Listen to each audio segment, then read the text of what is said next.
It's just a huge honor for me today to be podcast interviewing Dr. Ace Gehrig, DDS, MS. He's been an endodontist for 48 years, 20 of those in the Army. Ace, thank you so much for coming on the show today. How are you doing?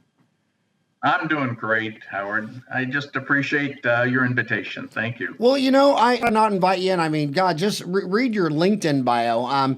You have coached you're an endodontist for 48 years. You've coached 22% of all the orthodontists in the United States with your Endo Mastery program, just endomastery.com.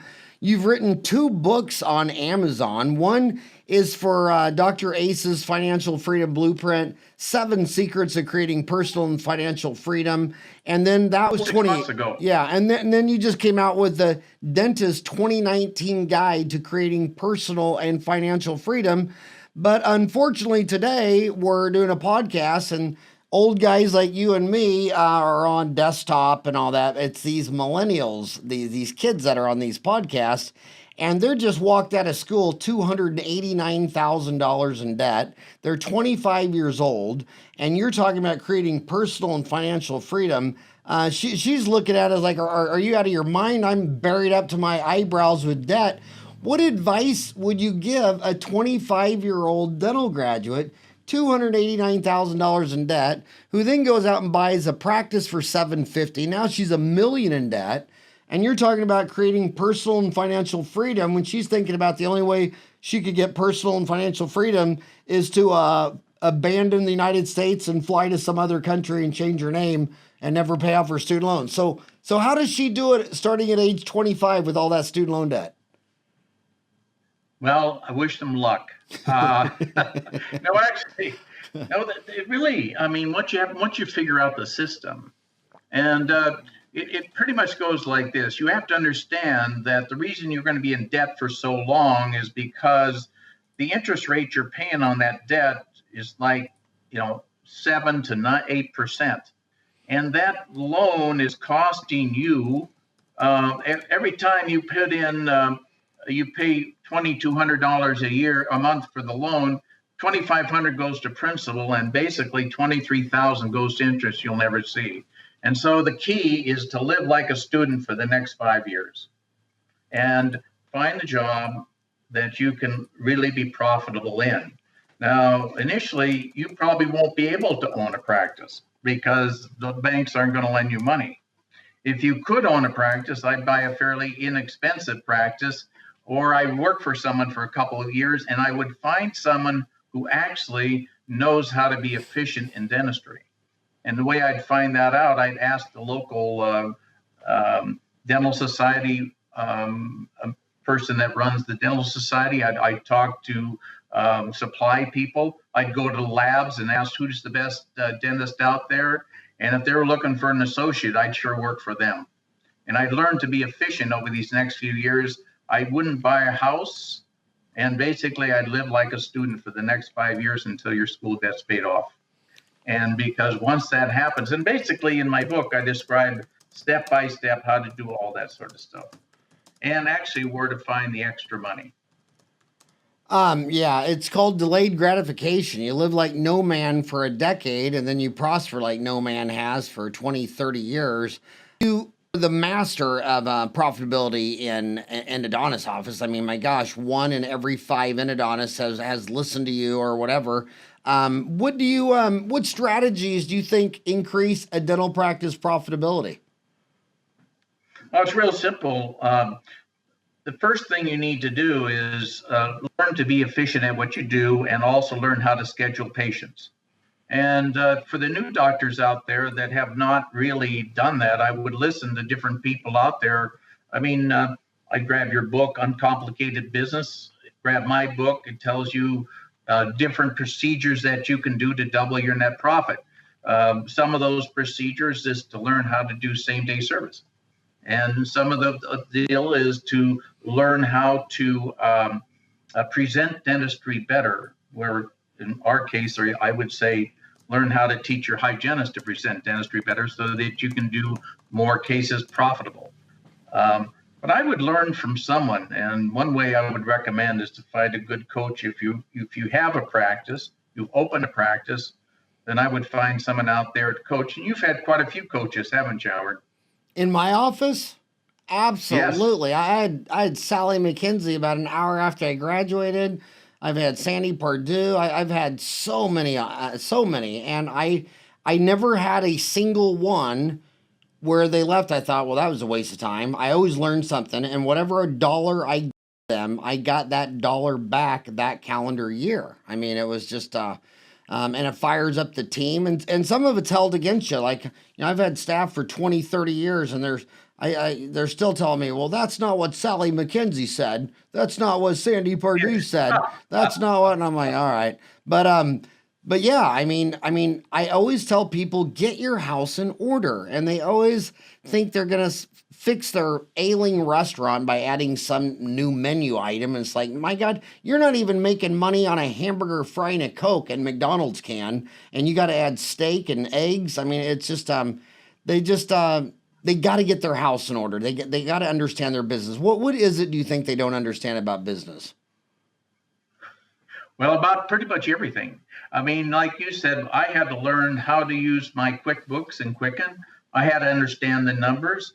I had to understand what I teach is scheduling with endodontists, and I would say the same thing is true with general dentists.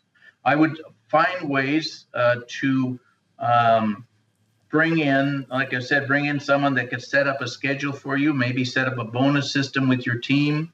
And that is really important. If you don't want to do that, if you feel you can't afford to do that, then I would look in my community for the best dentist in the area and ask if you could shadow them and they could mentor you. Because all great teachers, they love to teach, just like the one at Pizza Hut, right? Absolutely, Dan and Beverly Carney. The guy was the richest guy in Wichita, and you could walk into his office and walk right in there. Me and Jim Bell used to do it all the time. It was just amazing how. I've always thought that successful people make a religion out of availability, and they love talking about their art. They love relationships. They love sharing. Not to, but let's focus on endodontics for a while, because you've been doing this almost half a century. How has the practice of the specialty of being an endodontist, how has that changed in the last half century? Well, how sore your fingers could get, right? That's all we had was files. Since then, we've had, apex locators, digital radiography, nickel titanium engine files. I mean, if you really, Schick put one of the first units in my office. I got the first Gehrig card microscopes. I had the CT scan 12 years ago. I mean, those is what keeps you excited in dentistry. But you still have to learn the basics of endodontics. In our practice, for example, if any general dentist wants to watch us work, or we'll sit down, we'll share with them some of our supplies or whatever. And usually we have Tulsa come in, the reps give them the equipment, and but I want them to do the ones they can do in one appointment. I mean, you should be able to do it that quick. I think all endodontics should be done in one appointment. And if you could learn to do that, I think, and talk to your endodontist, see if he would help you or she would help you through the process of becoming more efficient. But the key is if you don't like endo, if you'll feel frustrated, find the things that you love. I mean, if it's crown and bridge, if it's implants, if it's Invisalign, find something that you really love and get really good at that. I don't think you can be a master of it all, and because then it really confuses your schedule. How's old Gary Carr doing these days? I think he's doing great. I think he sold his stuff to Gentle Wave. Dental Wave? Gentle Wave, that's the new irrigation system. And who owns Gentle Wave? I just think it's a corporation. So he sold it. It was TDO for Endo. What did that stand? What did the TDO for Endo? What did that stand for? I'm really not too sure, because I don't have TDO. I have Practice Works. Oh yeah, TDO for that was his Endo software program. Is that what that is? Yes. Yeah, he was. Yeah, he is sort of like millennial, a true renaissance man for endodontics. He has come up with so many great things. Yeah, but he's mostly only wanted to do it for endodontists, though. Most all of his Yes. classes and his software, if you were a low-life, scum-sucking general dentist, you were not allowed. Is that why? Why do you think that is? Because I never understood that, because it doesn't sound right. Because according to the American Association of Endodontists, last year they did 22 million root canals in the United States, and 68% were performed by general dentists. 5.7 million or 26% were performed by endodontists. So I always argue with Gary. I said, well, if the general dentist is doing 3 out of 4 and you really care about the people in America and the patients, wouldn't you want to educate us dumb general dentists? But he... Well, it was interesting, Howard. Back in the 80s, late 80s, I gave... I had hands-on workshop for general dentists at the Northern and the Southern California. I did it for 5 years. And you know how hard it is to put a workshop on for general dentists. But I taught general dentists for actually, I guess over a 6-year period, both Northern and Southern California. I taught a lot of general dentists how to do root canals. And I think they should do root canals, but they should do the ones that they should feel comfortable doing. And I do believe that if you're interested, they should really talk to the local endodontist. I mean, the ones that they're working with. I mean, you're going to find the ones you really can do easily and the ones that are going to be more complicated. Our job is to help you figure out which is which and then make you really profitable in doing that. So you ever talk to Gary anymore? And I haven't talked to Gary for a long time. Huh. Yeah, that was one of my highlights of endodontics, getting kicked out of his course with Mike DeTola because it was for endodontists only. So we just said, okay, we're endodontists. And then we both got outed like after lunch, and he actually found out and came and kicked us out. And I'm just like, oh my God, this is so tribal. I never got it. Actually, yeah, it's that's sad. I wouldn't have kicked you out. I would have really taught you. Not to mention, we were learning the most, since endodontics is having another practice management problem today, because as people are buying microscopes from Global in St. Louis or Zeiss in Germany, the 1 hour root canal where an endodontist, works 8 to 5 and does a molar every hour, they can't really do a molar anymore in an hour, and they're taking an hour and a half. If they're aiming for quality and they want to check their work with a scope, if the root canal takes an hour and a half, then the cost of the root canal costs 50% more. Have you noticed an increase in time over the 50 years you've done it? Well, let me just tell you a couple tricks there, Howard. Number one, I've looked at over 20% of all the endodontist reports and how many cases they do. The average endodontist does 3 to 4 cases a day. It's exhausting. And the reason they're not as efficient as they should, there's just too much pedodontics, and I think their scheduling what I have to do is work with their schedules. And that's the same with general dentistry. I mean, you do a lot of general dentist piddle out there. And if they could learn from someone to do, let's say if they want to do, a good molar root canal or bicuspids anteriors, they could do that very rapidly. I would check with their local endodontist and have them help them. I'm sure there's courses out there. I'll tell you, another great teacher of mine was, he's in Santa Barbara. Oh, there's a couple in Santa Barbara that are really good. Buchanan, Steve Buchanan. He's been on the show. And he gives some great courses for general dentists. Yeah, he's amazing. And I was just a young endodontist. I wasn't young, but I was in the Army, and he did such beautiful work. This was in the early 80s or mid 80s, and he invited me to come to his house, and I watched him all day, and he showed me a couple tricks. Back then, it was all hand files, and he taught me about passive instrumentation. I remember him inviting me to his house, and we sat in a hot tub. I always thought it was 2 bottles of wine. He said it was 2 bottles of scotch. But whatever it did, I really figured out the secret of doing some endo with hand files. But that's what they need to do, is find someone that they can really and share with them and show them what works for them, when in the cases they should do, they can be much more profitable doing that. Yeah, when I got out of school for the first, I don't know, 5, 6, 7 years, I had a permanent blister on my thumb and my finger from holding those files all the time. And then I went to who was the McSpadden condenser, John McSpadden in Chattanooga. And then he said he invented engine driven simply because he was so huge. He's like 6'6", and so that was the start of engine driven. Then it went from nickel tight or stainless steel to nitai. I mean, it's just been an utter revolution. Where is it out now? You said the average endodontist does 3 to 4 cases a day. What are they collecting and netting a year on 3 to 4 cases a day? Usually the average endodontist produces and collects, they collect around 700,000. They take home around 300, 350. They collect 700,000 and they net 350. About 300 to 350. Well, that's that's fantastic. What do you think they could? How do you think, instead of doing 3 to 4 cases a day, how do you think they could do 1 more case a day? You said it's real simple. Change their schedule.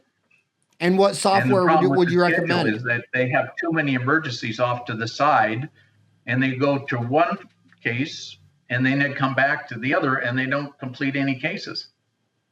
And their timing's off. So what software would you recommend they use? Would you recommend that they use Gary Carr's TDO for Endo? Well, for endodontists, and of course this, people we're talking to, Howard, aren't really endodontists. I'd really rather talk to your general dentist about endo, how they can be more profitable at it, if that's what you like to talk about. But for endodontists, for example, the majority of 15% have TDO out there. What percent? And I would say 70% have PBS endo, and then endovision is about 5%. But you mainly think it's a scheduling deal. They're seeing too many emergencies off the side and they're not completing anything. Well, basically, they get in, they run behind, they're not efficient at what they're doing. I have people come to watch me work in my practice, and usually they'll go back and increase a case or 2 a day just by watching. And that's what I'm recommending for your dentist out there. If they want to be better at endo, go visit the endodontist and let them watch what they do. They will give you the tricks. I mean, I just don't believe in competition myself. It is more of comradeship, and there's enough abundance out there for all of us, Howard. Right. So your website, Debt Free Dentist. So if you're driving, how do you not remember that? DebtFreeDentist.com. What are my homies going to find on DebtFreeDentist.com, and why did you create that website, and what's all that about? That website was created to help dentists understand how to get out of debt early, how to be much more profitable in their practice. And we talk about it, videos there, audios there, how to, what are the key things that they can be doing? Pretty much what I put in my book also is on Debt Free Dentists. And by the way, it's free. What is free? I don't sell anything on that. Okay. And what they'll learn also on that is a step-by-step approach to, how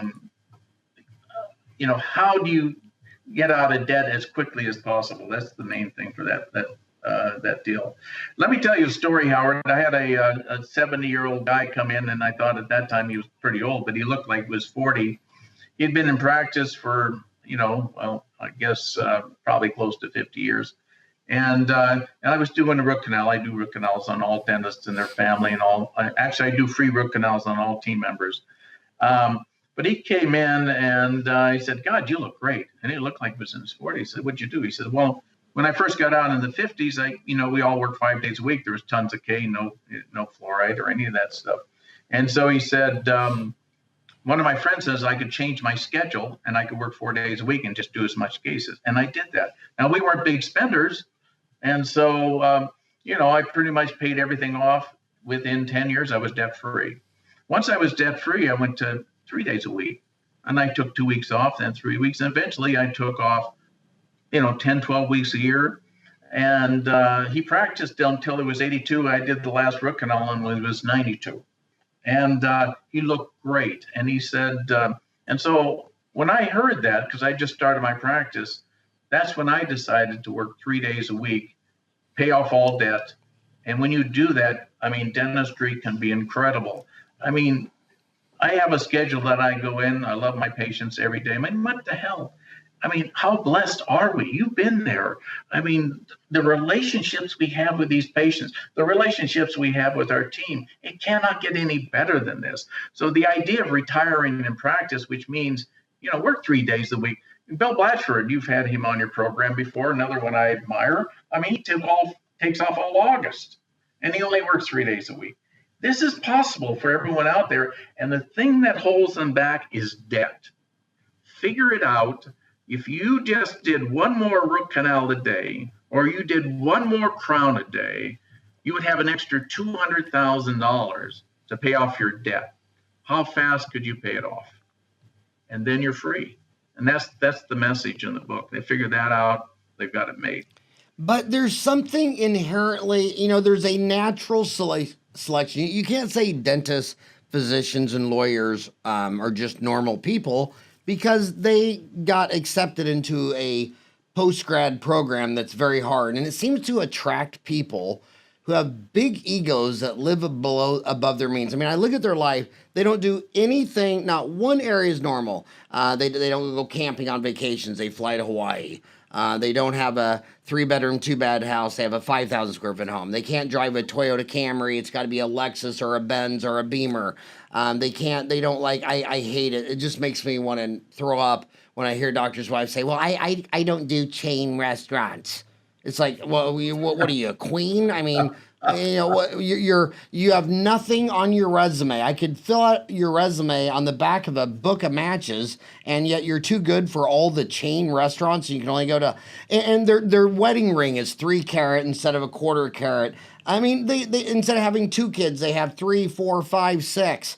How do you get these people to live below their means? I mean, I'm in Phoenix, and it smells like the crash is coming again, because it's happened about every 10 years. It happened to me in 80, 87, 2000, 2008. It just smells. But last time, when Lehman Brothers crashed, there were about 85 dentists went under just in the valley. And half of them were cosmetic dentists in Scottsdale, and the other half were young dentists who just started the big old Taj Mahal debt-ridden thing. And I mean, I had dentists bawling real tears in my front room, and one of them had 5 cars, and I thought, no, here's a gold mine. We're just going to sell all these 5 cars. He was leasing 5 cars. And it's like, do you think you're Rod Stewart, the Rolling Stone? How the hell do you come out of dental school? And then he bought a house for like $1.6 million, and now he was upside down in the mortgage. And I mean, it's like you became a dentist, yet you act like you're the Rolling Stone. So how do you coach these people to let all the air out of their ego and live in a trailer?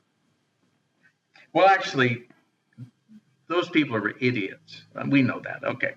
So the thing is that we don't reach everybody, Howard, but we do have a way of touching people. And the reason, when I first talked about that they're paying 1,000% interest on their school loan, that they think it's only 7.9%, I would hope that would wake them up. And all that money's just going to the bank. And if they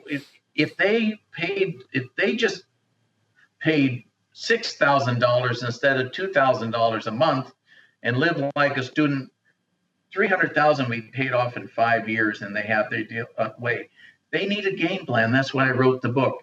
And also, when we talk about the book or about investing, there's no one should be in any investments until their debt's paid off, because you get that's 100% return on your money guaranteed for most of that debt. And so why would you ever be in investments? If I had money in the market right now, and I had debt, I'd pay off debt unless it was in a tax-deferred environment. But you're absolutely right, Howard. I do believe that most of their money should actually be in money market accounts. Not that what do I know? I'm not a dentist. Don't take me. I mean, only a dentist. I'm not an investor. Now, here's another thing that I talk about in the book that most people don't understand. They go to a broker and they put them in mutual funds that take about 2% or 3%. When you pay 2% in the mutual funds, they will take 50% of what you brought home. Okay, so why ever do that? Learn how to go on Schwab. Stick with the S&P 500 at 3 basis points or the total stock market. But first, number one, get out of debt. And I also mention whole life policy is a good way to put money away safely. And but once you're debt free, your practice is paid off, your home is paid off, you have some money maybe put away in retirement plan. Pretty much, you have 60 or 70% of your money in a fixed asset that is going to pay, continuous, like a long-term bond. Then you could probably put 10 or 20% of your money in the market, but you're not there to make money in the market. I'll just tell you that. And in the book, I talk about, the best way and where to put your money into so that you understand what the market makes and things like that. But I think the other thing is when you're going through school and you're borrowing other people's money and you don't stick your tongue in a light socket. You're getting these student loans and you're going to schools and you don't have any money. You go to a car lot and they give you a brand new car and tell you 5 years of payment, and they just get so used to using other people's money that what percent of endodontists do you think are still paying interest on other people's money when they're 50 years old, as opposed to being debt free? I can tell you that too, because I think endodontists aren't much different than general dentists, except they can afford to go into debt deeper. That may be the problem. But until the people I work with, my goal is get them out of debt, and usually I can change their schedule around. I can make them much more profitable. If I could just add another 200,000, which means one case a day or one crown a day, if I was a general dentist, I could have them debt free in 5 years. And then everything you make, the stress to have to go to work, I go to because I want to, not because I have to. I go for the relationships. That's why I go. That's why you go. Yeah, it's just right. It's so fun. You and I both are debt free. We're financially free. We don't need this. The money I spend goes to, the safe place downtown for battered women, or the gospel mission for the street people. That's where my money goes. And I pay my team an extra $250 a month to debt reduction, and I teach them that. Since I've done that, started 6 years ago, I have 4 people completely out of debt. I have a chief clinical assistant who's 30 years old, will be debt-free in 3 years. They'll own their house, their car, everything. How the point cool is, to have a mentor like you. It's just a step-by-step approach. That's what I write about in the book. That's what Dr. Ace is about. That's the other website I have for the team. And I rather them just, and then, what's that website for the team called? What's the website for the team? Dr. Ace. I don't know how I came up with that name, but it's drace.com. Spell it out, doctor. Okay. DOCTOR. Okay. Dr. Ace.com. Nice. Are you ready to regain your financial for Dr. Ace? Very nice. I have free worksheets in there so they can do it step by step. And that's another thing too, is I get teams very excited about bonuses, because once they know that when you start paying off debt, you're getting 100% return on your money. Do you understand that? I know you understand it, but do you think the people the people are out there understand that? No. So explain it to them again. Okay, so for example, you have a mortgage, and it's $300,000 mortgage, and here's one I do know: $225,000 mortgage. That's more their house size. They're paying about 4.5% or 5% interest over 30 years. Okay, you look at the amortization chart. 100,000 goes to principal. 12 out of the 1,200, $250 goes to principal, 1,000 goes to interest, right? That is not a 5% loan, right? That's a 400% loan. And I asked people, I said, would you like to make 400% return on your money? And all you have to do is take another $250, pay the next principal payment. You eliminate $1,000. You'll never have to give the bank. Actually, it's $1,300 because they had to make 13, pay tax on it. They have 1,000. When you understand that debt gives you over 100% return on your money, that's where you're going to focus all your debt. You're going to live like a student until you're debt free, and the rest of the life. I mean, I love what your father said, and you already quoted him, right? If you work like, say that again, because it was a great quote from your work father. like no man for a decade and live like no man for the rest of your life. And that is what this book's about. You figured out it carries people step by step, and the websites are about that too. And you know, and some of it makes me mad at. I mean, I know they should take responsibility, but they are wild, crazy, Homo sapien humans. I love them. I certainly wouldn't want to be born on Earth, the only human on Earth. That would be incredibly not fun. The federal government, I mean, they're the ones that have caused this student loan crisis because they went out there and they said you can't declare bankruptcy on student loans, which is in the Constitution. It says that we can declare bankruptcy because that was part of the whole United States, not having debtors prisoned. And then by having these guaranteed student loans that no one can default on, the universities all raised their prices. And the same thing on the house. When I'm looking at the data, the average American moves their house every 6 to 7 years, and yet the average 30-year loan, the first 6 to 7 years is interest only. But when they came out with the MBA loan for the SBA loan for businesses, it's only 24 years. And I thought the best way to increase the wealth of Americans is knock off that stupid 30-year mortgage. Isn't it basically a good rule of thumb that your 12 payments a year on a 30-year loan, that if you just made one extra payment, a 13th payment per year of principal only, that the 30-year loan gets reduced to 15 years? Actually, it gets, I think, to 22 years, but that's not the issue. The issue is they can pay it off in 7 years. They could pay it off in 5 years. As a dentist, we have the ability to make an extra $200,000 just by doing one more large procedure a day. I mean, it's that simple, Howard. And if they could learn the techniques of being efficient, and get a good coach to help them through a process, a good coach could give you an extra $200,000 extra a year to your net. And then that's magnified over 10 years. It's like $2 million because you don't drop back once you've had the coaching. You just get better. But you're right. If they would just focus on their debt, and they would become free. And another thing that came out that kind of bothers me is this idea of student loan forgiveness. I mean, that's just another thing to keep these guys in debt forever, I think, And do you think they'll ever forgive some of those loans? Maybe in some of the places they go, if they work for in certain areas of the country where there's a need for dentists. But in reality,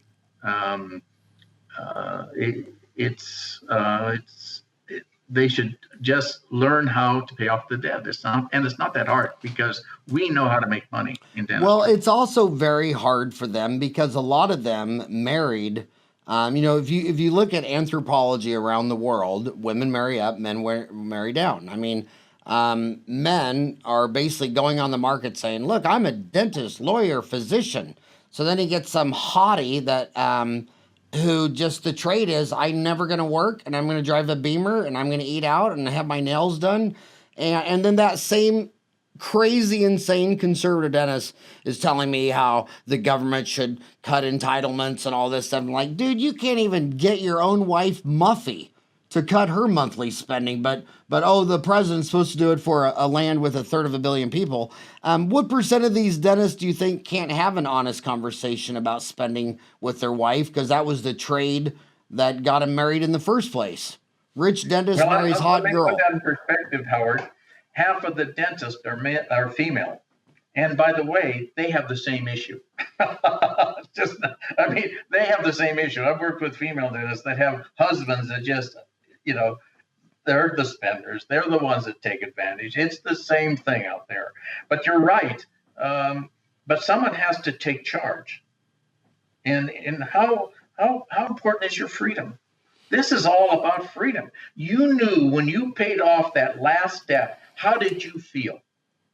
And that's what I want these people to understand. And I'm giving them a game plan to do that. That was, do you remember Janis Joplin? That was my favorite quote from her song during those years. Freedom is when you have nothing. Freedom is when you have nothing left to lose. Remember that? Absolutely. I love that. Yeah, she was an amazing. Her and Billy McGee. Yeah, just amazing. But when I ask dentists and I say, okay, you're stressed, you want burned out, they want to get out, I don't know if it's debt or staff. It seems like staff just drives them crazy. And you always talk on your websites about how to make your practice fun. How do you make your practice fun if you're stressed out of your mind by your staff? I mean, they get on Dental Town and Facebook all day long saying, oh my God, I hate my hygienist, and I know, and she's asking me for a raise, and my overhead's going up, and I'm taking PPOs. And so how do you coach this young kid to create a practice where the HR is fun? Like when I drive to work, I mean, I just mostly just can't wait to see my team. I mean, I've known most all of them for 10, 20 years. And that's so. How do you get that from being the greatest part, the worst part of your practice, to the greatest part? I read this book, Howard. Hey, we don't try. We buy inspired people and we hire people that are motivated. If they're not motivated, they don't fit in. We let them go for their own good. You explain that beautifully. Let me just tell you, if you remember the story about Warren Buffett, who's my idol, and he was interviewed and he said, what gives you your greatest joy in life? Well, he first said, well, good health. I'm 88 years old. I mean, my God, he said. But probably the next thing is going to the office, Berkshire Hathaway. That business is my canvas. It is a large canvas, and I have the brush, and I can paint it any way I want it. He says, I only have people there that I like because I hired them. He said, if I was a politician, I'd have to smile at a lot of people I'd like to hit, he said. But no, I have my canvas, I have the painting. They have not written their story, their vision of what they really want. They can have it any way they want it. And the thing is they just have to go ahead and write a story, figure out what you want. You could go, I have a young dentist who just bought a practice he from a lady that he was there for a year as an associate, bought the practice. This guy's already paid half his debt off. He's increased the profitability of the practice from maybe $600,000 to $1 million. He says he goes to your website, by the way, and listens to the podcast. He takes the continuing education that you provide and you teach.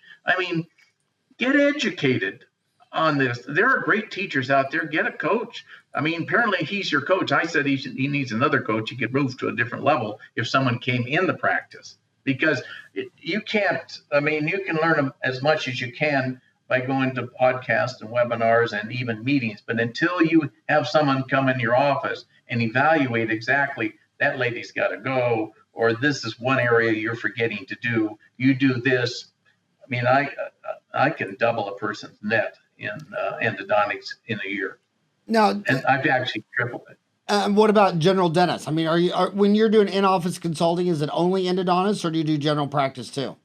I only work with endodontists, but there's some great ones out there. Bill Blatchford. I like Mike Abernathy, Summit Management. I mentioned a few of these people in here. I like Greg Stanley. Whitehall Management. They have some great courses, and they have people that go into practices. I think they do a great job. I love Greg Stanley's right up the street here. He's in the expensive Scottsdale. He barely comes down here because he has to wear a gun. But Linda Miles, Mike Abernathy, you talk about. Oh yeah, Linda Morel just retired. God, I loved her. I mean, she came into my practice and turned me around. That's how I became a practice management expert. I just copied everything she taught me. Yeah. It was pretty. Well, it's so obvious though, because you're a general dentist. You've only seen your practice. I mean, I learned some of the most I learned just from my supply lady. I remember when the internet came out in '94, and people were like, "Well, you're gonna buy your supplies online?" It's like, dude, supplies is 4% of my cost.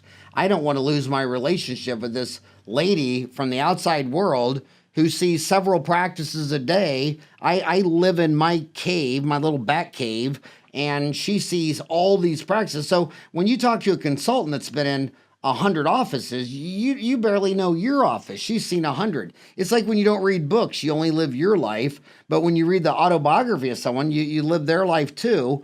And the people who taught me the most are all dead people who wrote amazing autobiographies. But yeah, Bill Blatchford, Doug Carlson, all these people, Sandy Pardue, Sally McKenzie. There's just so many of them. And again, everybody that I know is collecting $2 to $4 million a year. If you say, you don't ask them if they've ever had a consultant, you say, how many have you had, and list them from the best to the worst. And they just sit there and say, man, I got my money back on all of them. They all taught me something. And then if you get done saying that to the dentist, I says, so what are you going to do? And he says, I'm going to do same day crowns and get a CEREC machine. It's like, okay. Yeah, whatever. So let's, so you also, there's one more other person out there that I think is really good is Alex Nottingham. He has All-Star Dental. Sure. And the nice thing I like about him, he's very inexpensive, but he trains your team to have the right verbal skills. And actually he's come up with another program on how to present dentistry. These are the hardest things that you need to learn. And it's a continuous training program. He even has an MBA that I took also, and I thought was really good too. Another thing too. He's a lawyer and an MBA. Yeah, go ahead. I would go to A White Coat Investor. That's an excellent book. Oh, yeah. It's by a physician. You'll really appreciate being a dentist when you listen to that guy, because he's a physician. But he has a lot of great stuff about where to go. And I mentioned in my book, where to go to compare different student loans to pay them off, to get a lower percentage rate. I mean, I know guys now that used to have 7 that have like 3% student loans. And that makes a significant difference in what you pay each month. So, and that's a simple thing to do. Yeah, Alex. Another thing that I'd like to share with your team, where to make money, is just raise your fees maybe 2% every 6 months or 4% a year. That 1% increase in your fees could be $1 million in a life of your practice, or even $2 million over a life of a practice. But they're all signing up for PPOs, and the PPOs is setting the fee though. Well, yes, but still raise your fees anyway. Even if there's a lot of these people take insurances, but you have private pay patients also. But you have to make a statement about, I'm not just going to stay where I'm at with my fees. Raise them anyway. Well, and whether the PP, you write them off is one thing, but you have private pay patients also. You made some bold statements I found on your website, your LinkedIn page, how to increase their net profit 5 to 20% in a few minutes. I just told you, raise their fees. That basically let's say if it's a 5% and their overhead 70%, right? Basically that's a 15% increase in their net right there. It's all net profit, right? So you also talk about 2 investments that will give them a 2x to 10x return guaranteed without risk or tax consequences. One is paying off debt. That's 1,000. It could be 1,000% return, right? That's 10 times, right? Mm-hmm. And another thing is getting coach. I mean, you have. The deal is, you said, invest in yourself. This is investing in yourself. We are not trained how to be practice management people, but we need to do it. You took an MBA. I mean, I've taken other MBAs myself, courses online and things like that. But that would be the second thing. Do you recommend that dentists go back and get their MBA? I think they could probably. I mean, I take Alex Nottingham's MBA course. I mean, it's online and it's not. You could go back in. I would spend the money on getting a good coach. Yeah, what I did when I bought my first laptop in 1998 when I got accepted to Arizona State University's MBA program. I took no, it was 2 classes a trimester, 6 classes a year, 12 for 2 years. I took all my notes, and then when I was done, I ran it out, and it was all the notes about MBA just applying to my today's dental office in Phoenix, and it was 30 hours. So I called the 30-day dental MBA. It's free on YouTube. This podcast, Really? this podcast is called Dentistry Uncensored, but I have another podcast called Dr. Farran's 30-Day Dental MBA, and it's just 30 shows long. But what's amazing is I still have about 1,500 dentists a month download that on iTunes, and they send me all these love letters. But here's what the most common thing they say. They say, when I saw it was made in 98, I thought, well, this won't apply in 2009. But then they realized, well, geometry didn't change either. Either did calculus, physics. I mean, business, people, time, and money. But that 30-day MBA was every single note I took on a 2-year MBA program, leaving out everything that didn't apply, like to nonprofits and government or in GSOs and all these things like that. But that's another thing. But I can't recommend the MBA enough because the MBA, what I had the most fun with, is there were 200 kids in the class, and 2 or 3 were from management of Walmart or Intel or American Airlines, and listening to all these people's problems in all these different industries, and then you realize they all have the exact same problem, the exact same, it doesn't matter what industry you're in, it's people, time, and money, and just understand that stuff. But in dentistry, we have it made. Howard, I mean, dentistry is still a great way of profitability, having the life that you want. Now, besides that, we serve mankind, and the money we make, it can be incredible. I mean, if you just understand the systems and get someone to help you with the process, it's really great. One more thing here, Howard. When I was mentioning, I had a, you're familiar with America's Best 401k? Yes, America's Best 401k. Isn't it the one where who's the Tony Robbins is behind it? Yeah, Tony Robbins, but also Tom Zagainer. But here's the issue.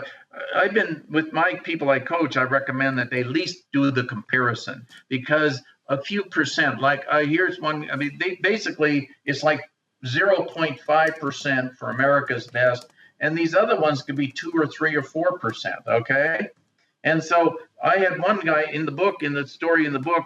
He had 1.4 million. He's in his 50s. In his retirement plan, put 100,000 in each year. And and they compared it, if they both made 7% return on their money, what would the difference be? Well, his plan was he was paying 1.73% compared to 0.5%. So the difference was 1.3% difference. Over a 20-year period, if he puts 100,000 a year, he will, if he doesn't switch, he will lose $1.7 million, 1.23%. That is the power of it's only 1%. People don't understand how they're being ripped off on these things. So you want to hear? If they have a 401k, America's Best doesn't cost you anything. Yeah, can I tell you my nightmare story about Tony Robbins? Sure. My gosh, I was so excited. I got to do the man. I mean, I bought his 30, his personal power, listened to it with my 4 boys 5 times. I told him how much I loved him. So he came on the show. He was episode 301, Tony Robbins. Yeah, I saw that. And it was the only show where the video file corrupted. So on iTunes, it was fine. But for everybody on YouTube, they're just like, they're emailing me, okay, it's a YouTube video, but something's wrong. I only see the first, and it's like, God, of all the people, why couldn't it have been anyone? And then you talked about Tom Zahner is with America's Best 401. He's right here in Scottsdale, Arizona. So you recommend Tom Zahner with CEO and founder? It's Z Gainer, ZG. Basically, he basically is the CEO of America's Best 401k. But at least if you have a 401k, just compare. He was and episode they'll show you if there's 197. any difference or if you got a good plan. Yeah, Zahner was episode. He was episode 197. Great Oh, man. okay, great. Yeah, great man. Tom Zahner. Right. Corporate retirement plans with Tom Zahner. Yeah. So I want to ask you a couple more questions. You also talk about creating a private family bank for their investments. What do you mean by that, and Yes. why do you say that? Okay, here we go. So once you're out of debt, all right, then where are you going to put your money where you don't have to worry about the market? The markets can tank, they can go up, they can go down. We are not experts in the market. I would rather put my money where I can get a guaranteed return of over 4+% tax-free and take it out tax-free. Now, this basically is a permanent whole life insurance, but it's designed a little differently, okay? And so it's designed this way. When it has a rider to increase cash value very rapidly. So basically, whatever you put in the first year, at least half of that is in cash value. You only pay less than 25%, or basically the person that sells the policy takes a big cut in his commission so they can go into cash value. Now, as the value in the cash value grows, you also have a death benefit. But let's say you have $800,000 in your cash value because you're putting this in, and it you never lose the money. It's a locked-in plan, okay? And let's say you have $700,000 in there, and you want to borrow $500,000. Well, you can borrow it at a maximum rate of 5%, a guaranteed rate of 5%. Even if inflation goes up and the banks are only going to give you 8%, you can get it at 5%. At the same time, you take out the 500,000, the 800,000 that you had in there still grows at 4% plus dividends. Another advantage of this type of insurance policy is that it is with a mutual insurance company, which means they pay dividends compared to other insurances. So there's a lot of great things associated with this, but it is a way of building wealth, having death benefit, and always access to money, and you never worry about the market.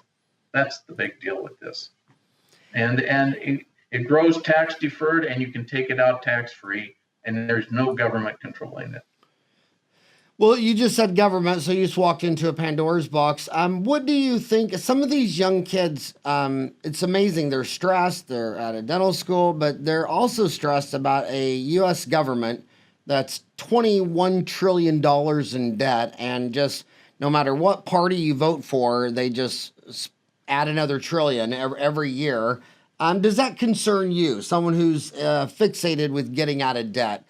But you live in a country that has, almost a fourth of the entire planet's debt. What do you think of America's debt? I don't, we live in the greatest country in the world. I mean, the things we can do, I just don't really, I can only do the things that I have control over, Howard. I can vote. Okay. Now, the thing is, I'll do whatever I can to help people. That's why I'm doing this debt thing, to help people get out of debt so they're not controlled by debt. We are in a debt economy. That's how actually our economy works. But for those people that are smart enough to figure it out, I just talked to another young dentist. He's been out about 8 years. He's almost completely out of debt now, and he's cut down to 3 days a week. He does a lot of things that I do. He just donated over a 5-year period $100,000 to create a YMCA in his small community. Aww. He says, I want to be able to share it, and I can do this because I'm out of debt. And they talk about eliminating the stress in your life. The book tells you step by step how to do the snowball approach, just like Dave Ramsey does, and getting out. Anyone can be out of debt. They just have to live like a student. Are you a fan of Dave Ramsey? Don't buy a house right off the bat. Are you a fan of Dave Ramsey? What's that? Are you? I like Dave Ramsey, but there's a couple of things that I disagree with him. He believes in budgeting. I believe in automation. That means automatically 10 or 20% come out of my bank and I don't see it. I can guarantee you this, Howard, you could take 10 or 20% out of your money, to pay off debt each month, and you're going to be broke at the end of the month just like you are now. I mean, it doesn't matter. You have to see it as a tax. He believes in budgeting. He believes in a 15-year mortgage. I believe it could be paid off in 7. It's just numbers. And in dentistry, we make that kind of money. And, by paying off debt. Another thing, he thinks you should be in the market, and he believes you should pay brokers. I don't believe that. I don't want to pay them 2 or 3%, but they take 60 or 70% of my money. I don't want to do that. I want to learn how to invest in Schwab on my own, and I talk about that in the bank. And then he says, you just buy these, you get 12%. This is not the way it works. Loaded mutual funds are not the way to go. And that's why we want, if you're ever going to learn to invest, basically go to Schwab or Vanguard and pay 3 basis points for an S&P 500 fund. So I want to ask you something very personal, because it is Dentistry Uncensored. Yeah. So living below your means, someone could easily say, well, Dr. Ace, you didn't live below your means. You had 5 children and now 13 grandchildren. Would you say one way to get out of debt free is never get married and never have any children? Do you wish right now that you had never got married, never had 5 kids, and never had 13 grandchildren? Would that be a quicker way to get out of debt? Well, actually, the best way is to marry a dentist. Oh, is Nancy? And let her work for you. That's perfect. No, she's a nurse. Oh, she's an RN? Yep. I met her on the first night. I told her I was going to marry her. It would have had more credibility if I wasn't quite drunk on my ass and couldn't remember her last name. But I remembered her first name, which was Nancy, Nurse Nancy. And her last name reminded me of Bladder. She wasn't going to give a drunk who wanted to marry her a number. So I had to go to the hospital she was working. I asked, you got a Nurse Nancy Bladder? And well, I have a Nurse Nancy Gall. That's it. I remember. Gallbladder. And so I got another date 2 years later when she graduated. And by the way, Howard, my first pay year I earned $11,000 in the Army. And I think the most I ever earned in the Army was $80,000. And so, I mean, we lived like that, and we were very happy in our lives, Yeah, Yeah. And kids have just as much fun camping out at the lake as they do flying to Maui and surfing. I mean, we camped, we traveled over Europe, and it was great life. And the deal is we don't have, the best vacations are the cheap vacations, the national parks, the walks, the fishing. All these things just don't cost anything. Right. It's just a mindset. It's just a mindset. And then they want to go on vacation to refuel, but then they go rack up, 2-3 weeks worth of income on their debt card, and then they didn't refuel. They're just as stressed when they get back as when they got there. But they have to learn that it's costing them 100% interest. It's costing them twice as much. When I try to get this in their mind, if they understand that when you borrow $1,000 or $10,000 from the school for your loan, you're going to have to pay back $100,000. I want you to think about borrowing that $10,000, especially the first year loan. And maybe if they figured it that way, that's why I'm writing the book, so that they can say, holy mackerel, I see what he's saying. I'm going to get out of debt as fast as I can. That's what this book's about. Well, that was the fastest hour I've ever done. Creating personal and financial freedom. He's got 2 free websites for you, drace.com, debtfreedentist.com. By the way, you did not tell us how you got the name drace.com, and you were in the military 20 years. How did you get the name Dr. Ace? Was that from the military, I assume? Well, actually, my name was AC. My name is Albert Charles. My grandfather was AC. My uncle was AC, and my name is AC. And when I played sports, I just changed it to Ace. So that's how I got the word Ace. And basically, the reason I got into college with my 2.3 in high school was because I set the state pole vaulting record. And what was it? But back then it was only 12 foot, I think 10, I think, in our state. So back then, that was quite a few years ago, Howard. And what are your memories of the Army? Are they fond of memories? I mean, it must have been Oh good if God, you stayed there 20 I years. had 12 moves. I loved the military, and I mean, I could earn more in 1 year than I earned in my 20 years in the Army.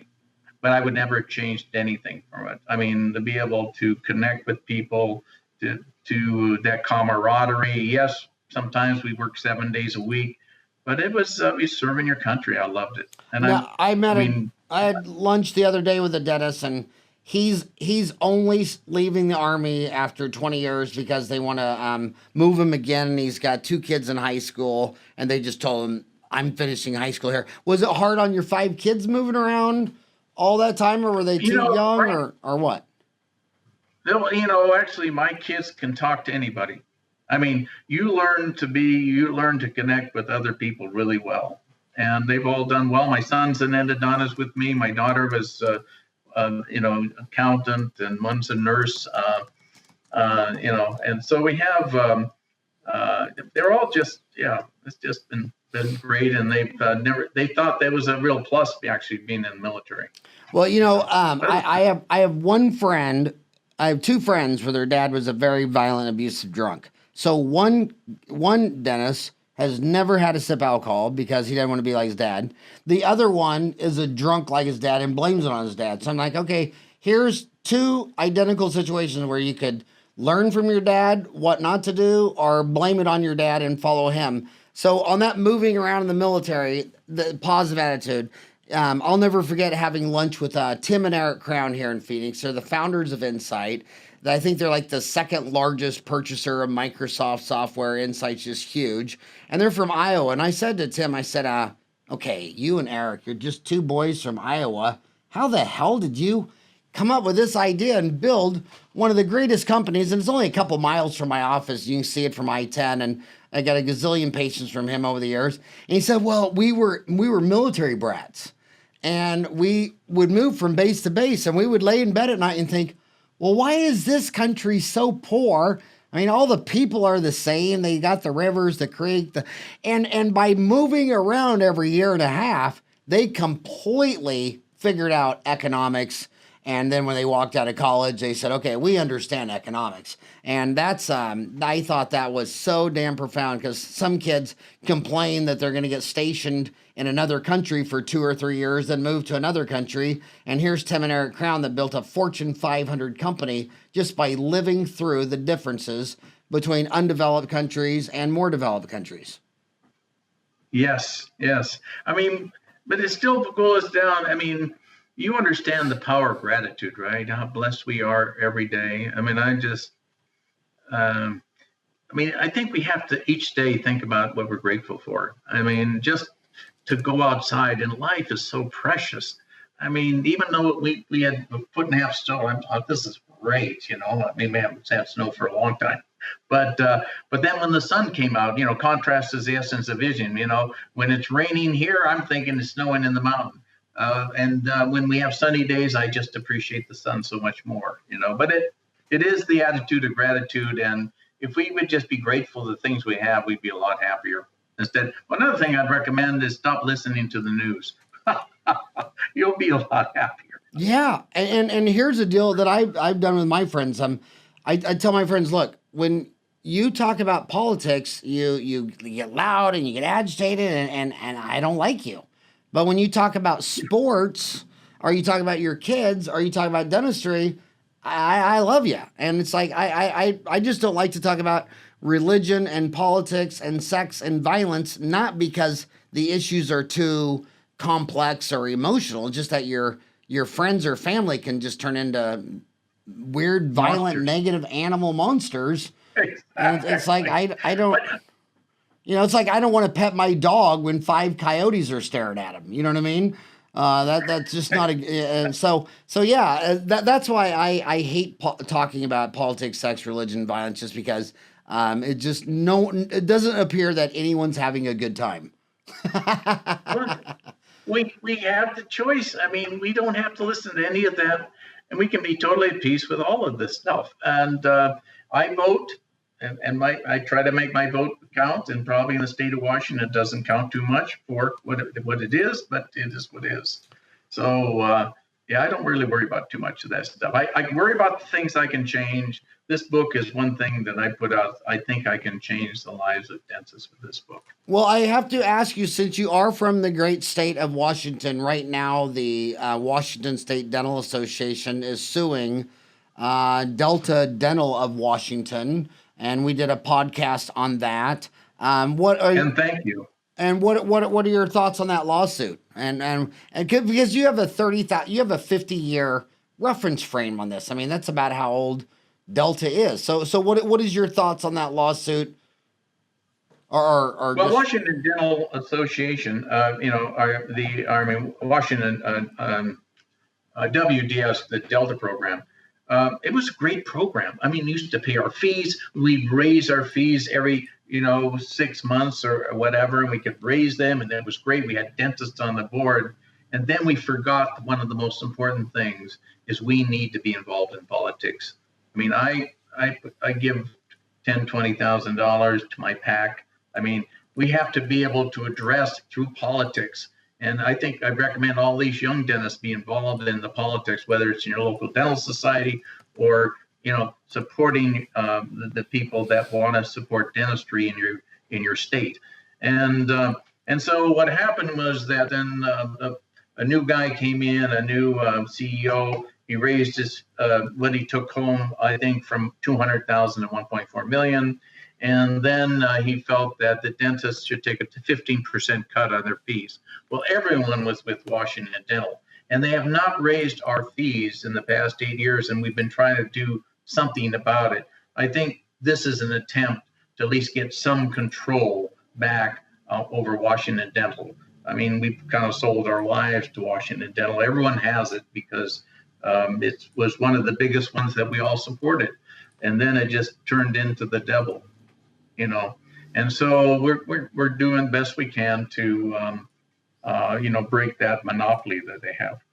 Yeah, it's and the other thing is, politics is so powerful, and a lot of dentists they don't realize that those dental societies, it's all volunteers, and you're listening to this on the way home from work while some other poor bastard's on his way to the local dental society to argue with other dentists for half the night. The least you can do is be a due-paying member, because that's your only chance to keep this gig. Once you decide you no longer. Exactly. I mean, yeah, you're absolutely right, because without, or else, we're going to lose one of the greatest professions, like the physicians have.